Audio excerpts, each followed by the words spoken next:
Today we're going to learn how to use slab technique and we'll make a box. This is the slab roller. No one's allowed to use it unless under my supervision.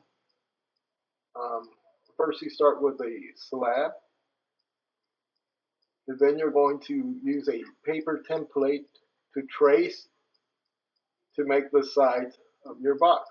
You're going to need 4 sides that are rectangular if you're making a rectangular prison box, and you're going to need 1 square on each side, so that makes a total of 6 sides, 4 long ones and 2 square ones.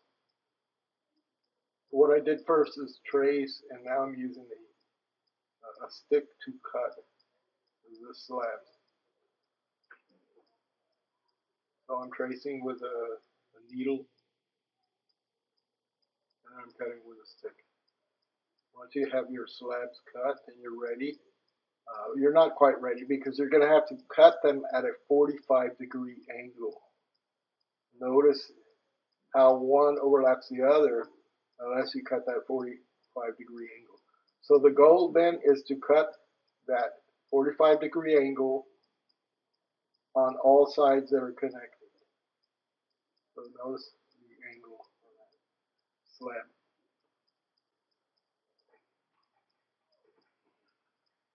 So you keep cutting that angle on all the sides.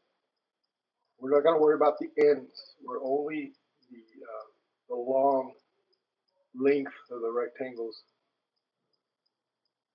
will be cut at that angle.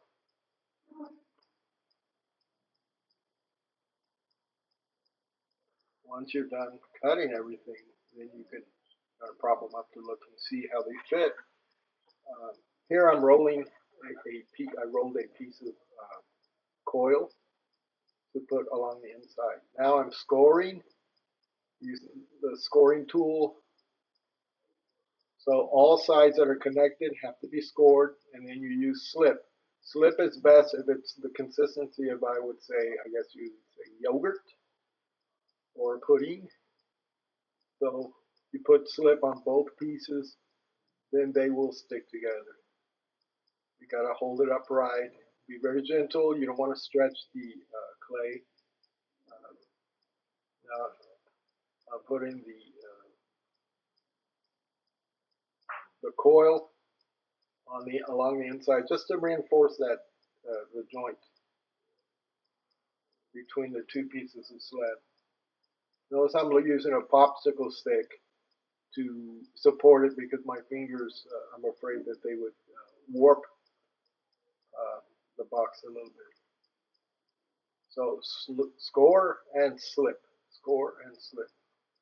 This one I've got to turn in order to put my slip on. I like to use my fingers to put the slip on. You can use the stick. However, it takes longer and there's a danger of making a dent in your wall. Once again, using that small coil on the inside just to help support it. Now I'm cutting the ends of the coil. And the next step would be to add the top. Once again, all sides have that 45-degree bevel cut and slip, score and slip. Let's get it assembled. Get your arm in there to put that coil in there. The next part is to score the top and score the square ends, and then add slip.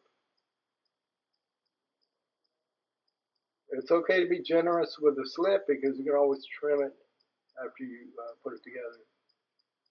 I would rather have too much slip than not enough and have it come apart. The next step,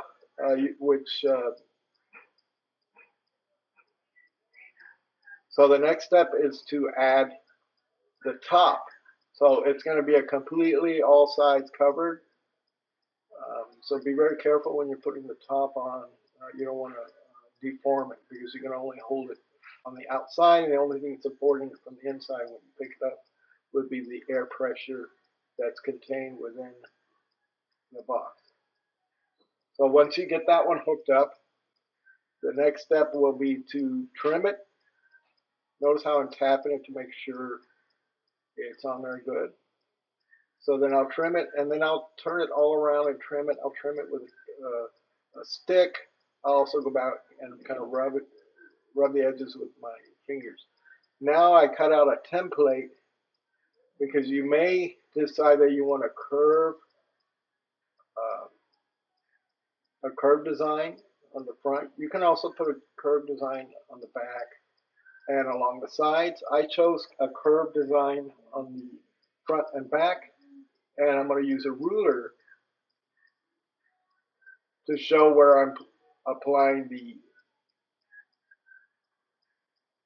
cut. So now we've got all sides cut, and we will not need a lip to hold it together because an actual curved shape helps to hold the box closed. And that's it. Thank you.